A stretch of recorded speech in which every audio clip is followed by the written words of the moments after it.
wanted to start today by just giving my talk is going to be sort of half read, half just in conversation, talking about some of these slides. I wanted to talk a little bit about the context from which this paper is drawn.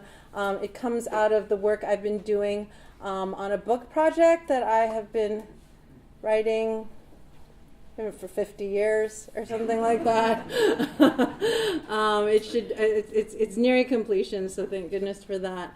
And the book is called Being Muslim, A Cultural History of Women of Color and American Islam. Hopefully it will be out next spring in 2018. And I just wanted to say a little bit about it. The book is about the fact that as I started to think about the history of Islam in the United States, and then I said, oh, I'd love really to write a history of Islam in the United States through the lives and subjectivities of women.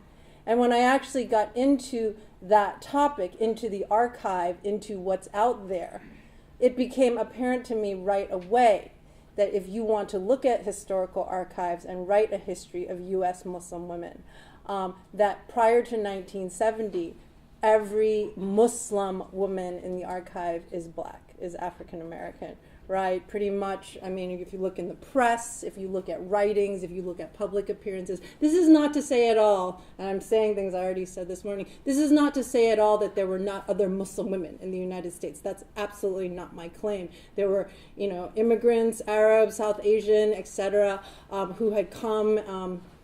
Edward Curtis's work, documents using Muslims in America, which I teach to my students all the time. Yes, there were definitely those populations here, but in the archive, in the public eye, women who had to construct themselves and present themselves as Muslim women in public space were almost all African American. So that's just kind of where my story begins. So because of that, I argue in the book that Black American Muslim women present paradigmatic experiences of U.S. Muslim public life, insofar as they demonstrate how ways of being Muslim and practicing Islam have consistently been forged against common sense notions of racial, gendered, and religious belonging and citizenship, and require constant attention to and cultivation of embodied practices that are articulated against acceptable social and cultural norms. So if you think about our current political moment now, just the fact of being Muslim is something that must be expressed against a political landscape, that whether you want to think about it or kind of deal with it in every moment of your life or not, it's there, right? And that identity is always in relation to that. We don't stand outside of social structures in that way. So through looking at these stories, and I begin with photograph of 4 American Muslim women who converted to Islam through the Ahmadiyya movement in Islam in 1923 Chicago. I look at their photograph and think through their lives and histories. I do a reading of public images of the women in the Nation of Islam that appeared in places like Life magazine and the Messenger magazine and different publications of the Nation of Islam. I do a comparative reading of Betty Shabazz and Dakota Staton, who was a jazz singer who was actually had the Muslim name Aliyah Rabia, and actually sued the Nation of Islam for practicing what she and her husband Talib Daoud, who was a trumpeter, said was an unorthodox and blasphemous form of Islam that was hurting her career as a jazz singer because she didn't want to be affiliated with kind of black nationalism. Her engagement with Islam was as a religion of peace, as an interfaith sort of universalist religion. So she actually sued Elijah Muhammad and the NOI. So looking at her relationship to Malcolm X compared to Betty Shabazz's, and then I look at more contemporary images of how the U.S. women's movement engaged Iranian, the women's movement in Iran in March of 1979, and how they constructed kind of Islamic women as a place in which white feminism could go to expand their reach into a global arena. And then I finally end with some voices of contemporary Muslim women trying to show that there is this continuity, as disparate and sort of balkanized and separate as these stories might seem, there is something there in terms of thinking through, as Junaid was talking about, a possible history of the Muslim left. There is a history of Muslim women that bears investigation as a continual and collective history. Not in terms of essentializing the group, but in terms of looking at what it produces for dealing with whatever identity issues, community issues, and how we think about politics today. So in my presentation today, I want to offer just 3 examples of how I think through this notion of againstness. And I talk about it in my book.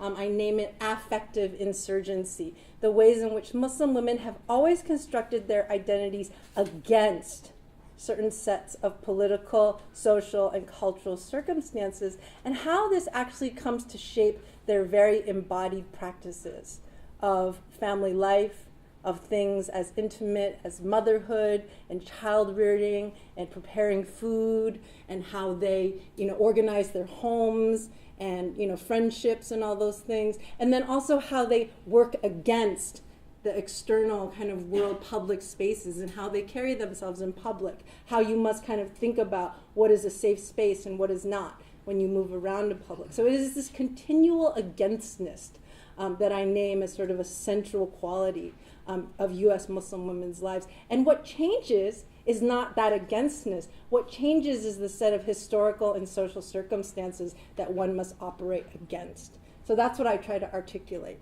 So I want to begin now with the poem from which this, with the title of my presentation today is taken. It's from a Moja Kaf poem. Moja Kaf is a Syrian-American poet, writer, blogger, had a lovely, what was it, the Muslim and the sex column. The Sex and the Ummah column, well-known, infamous, back in the day of the PMU website. So she has this poem called The Marvelous Women. And the quote goes, "All women speak 2 languages, the language of men and the language of silent suffering. Some women speak a 3rd, the language of queens. They are marvelous, and they are my friends." And so when I read this, I think, oh, that's very nice. I mean, it's a very empowering poem. My undergraduates love it. It kind of, this notion of a 3rd space that kind of transcends identities is really lovely and appeals to living between both worlds, all these ideas that we kind of use to talk about the immigrant experience. But I wanted to kind of think about that notion of the 3rd space or the 3rd language, right? And kind of extend that into this history of U.S. Muslim women that I look at in the book, and I just want to share a little bit with you here. So from that, I'm going to go through 3 examples.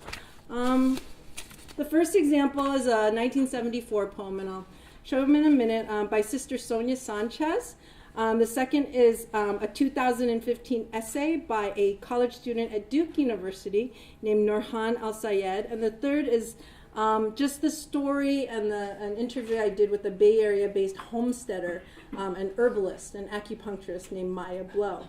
So I'm trying to, I'm hoping I can get through in all 3 examples the ways in which there is a similar type of affective way in which each woman engages Islam that is on the realm of politics, but lives through the scale of her body in that particular moment. So I'm going to start with Sonia Sanchez. I'm just going to read a bit at this point because it seems easier. So this is the cover of Black World magazine. This was a kind of black nationalist magazine that came out of the Black Arts movement in the late 1960s.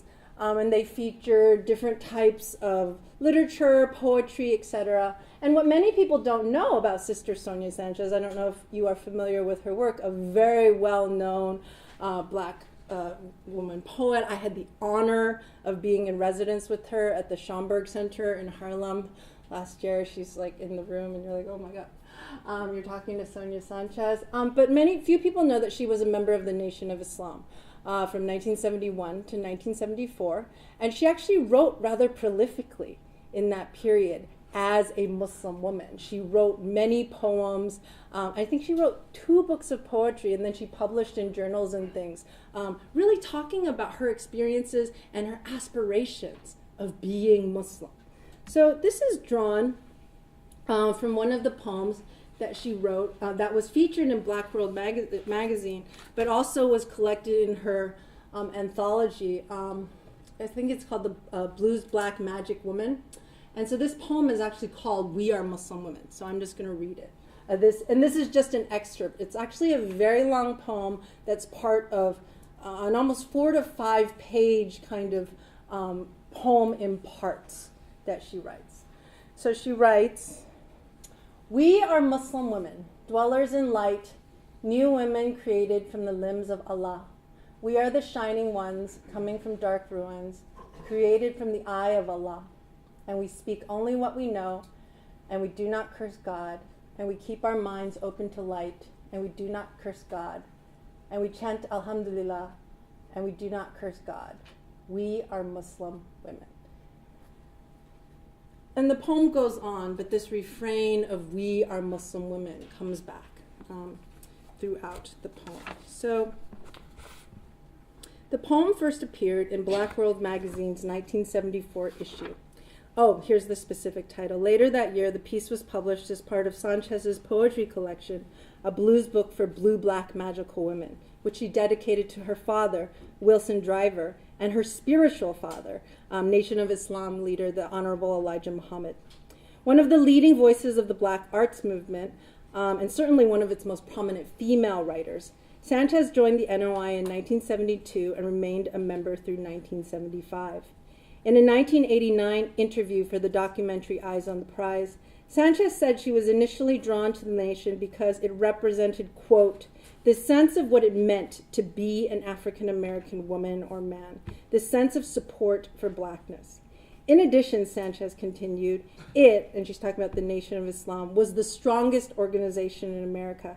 I had twin sons, and I took them into the Nation, in a sense, I think, for probably protection.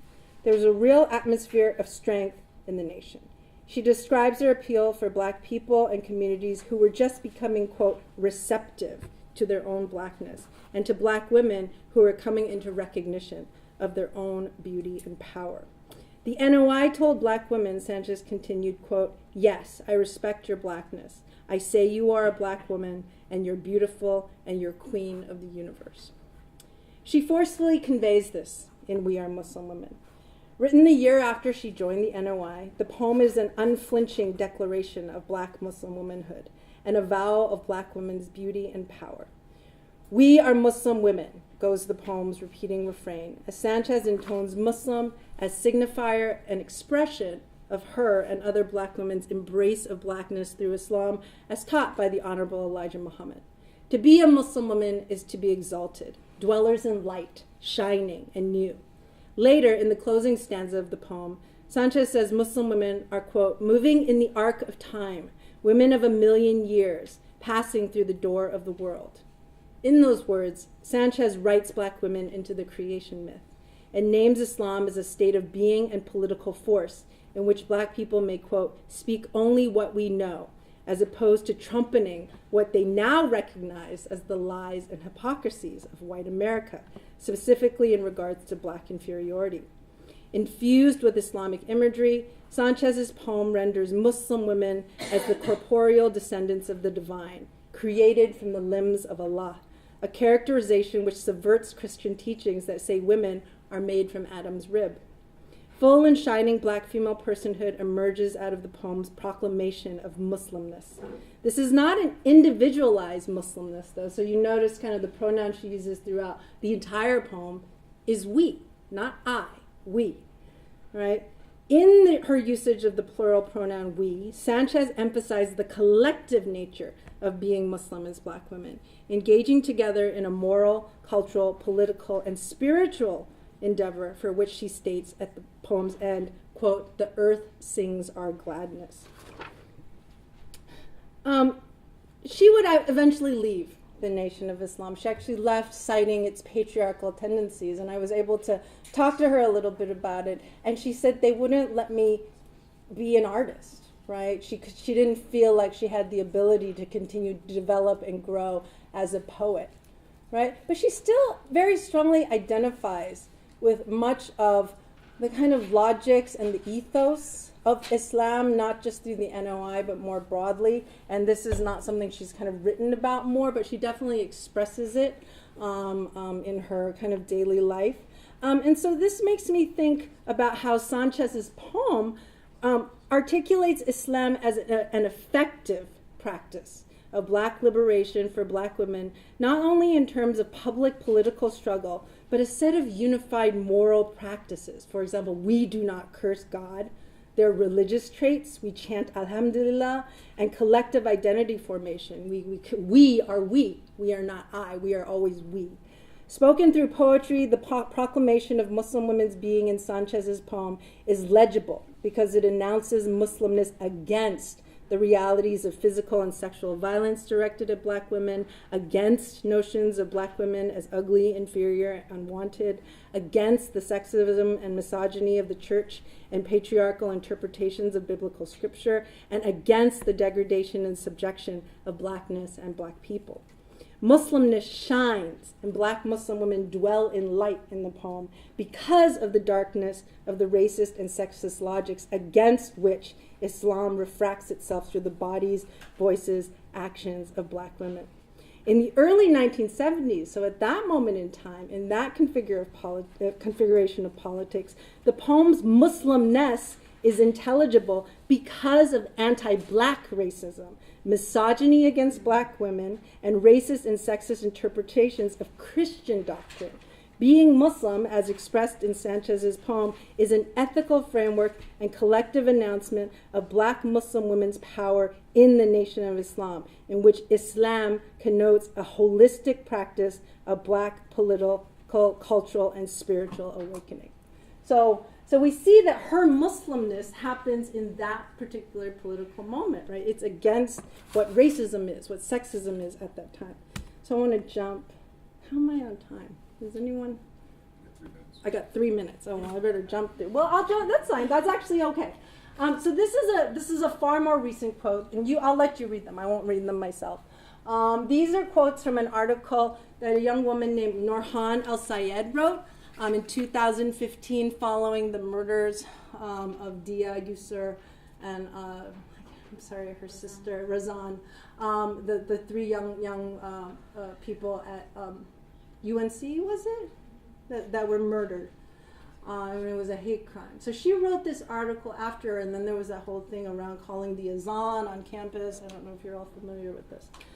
So she talks about what she feels like being Muslim in that moment. And you see, she talks about, normally, sometimes I don't even think about it. I feel beautiful. I'm wearing my hijab. I feel great. And I stop kind of thinking about it. But in this moment, to be Muslim is to be the bearer of evil. I feel myself unwillingly shrink to become small and irrelevant under the force and years of negative, antagonistic, media creative ideas of what Islam is and what it means to be Muslim.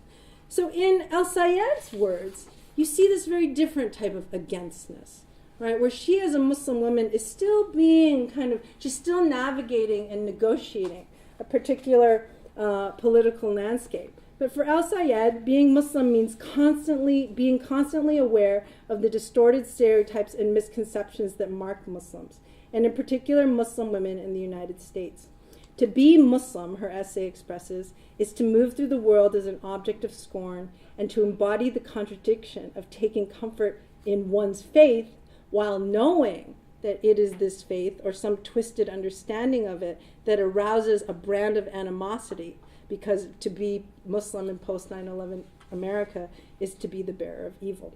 Unlike the expressions of being Muslim in Sanchez's poem, to be Muslim in 2015 is not a pronouncement of political or spiritual empowerment, not a means to reject the violence and dehumanization of racism, but to exist as its constant projection, right? So it's a different consequence that comes out of her againstness. But her Muslim womanhood is still kind of subjected to that same dynamic. So I'll just close with my final example. I wanted to talk about someone that you might not have seen in the news, is not a public figure, and is doing a type of work that we don't really think about in kind of Muslim women, Islam, activism, etc.